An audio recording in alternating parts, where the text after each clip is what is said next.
Assalamualaikum warahmatullahi wabarakatuh. Perkenalkan, nama saya Alma Putri Zaitunisa, NIM 2017102168.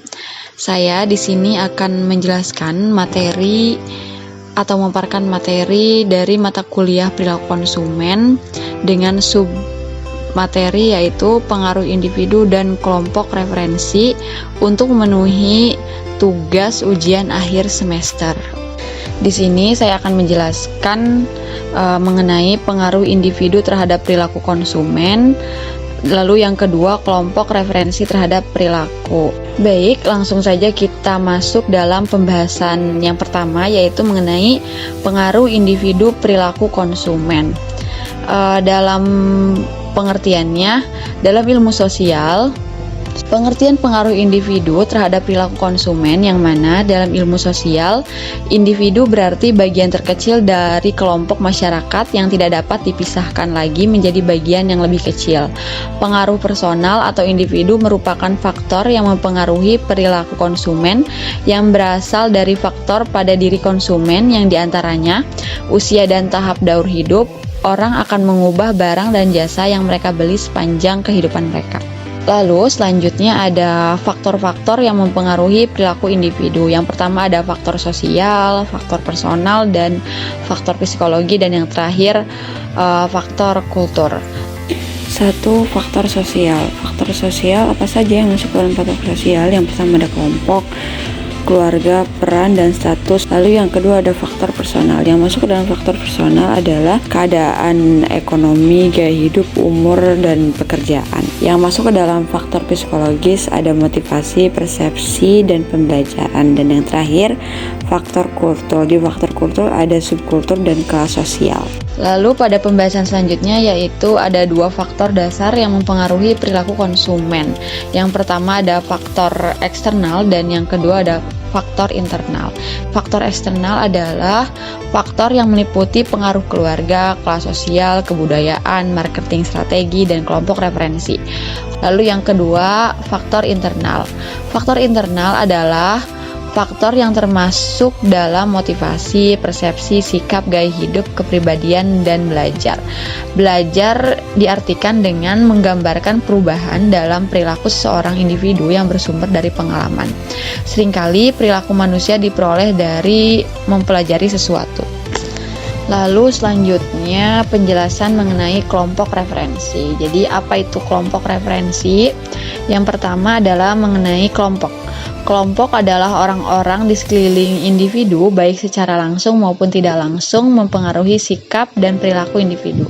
Bisa teman, saudara, tetangga, atau keluarga, atau pemimpin agama, atau figur-figur politik seperti artis dan pimpinan perusahaan yang terkemuka.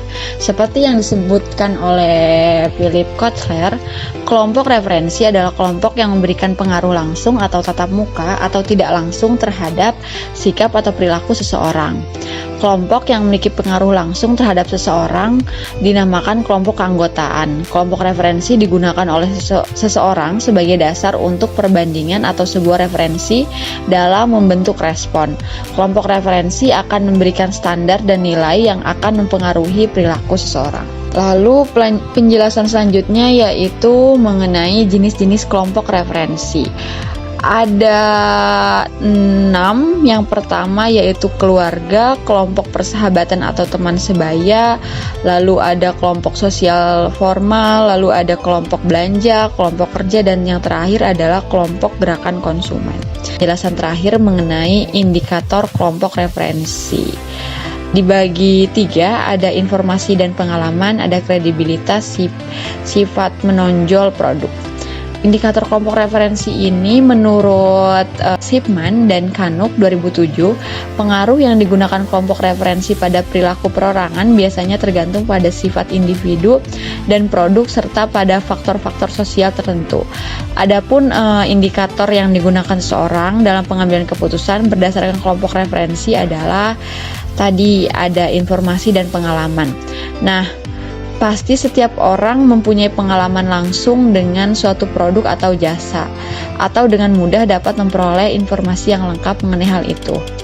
Yang mana itu pasti akan kecil kemungkinan dipengaruhi atau dinasehati oleh orang lain. Sebaliknya, seseorang yang sedikit atau sama sekali tidak mempunyai pengalaman dengan suatu produk atau jasa dan mungkin dan tidak mengharapkan untuk memperoleh informasi yang objektif.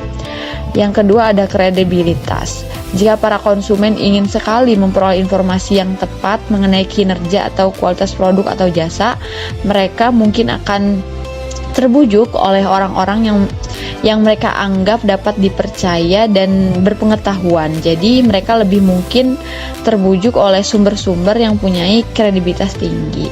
Yang terakhir adalah sifat menonjol produk. Pengaruh potensial yang dipunyai suatu kelompok referensi terhadap keputusan untuk membeli berbeda menurut seberapa menonjol produk itu secara visual atau verbal terhadap yang lainnya. Mungkin segitu saja yang bisa saya sampaikan. Semoga apa yang saya sampaikan bisa bermanfaat. Terima kasih. Wassalamualaikum warahmatullahi wabarakatuh.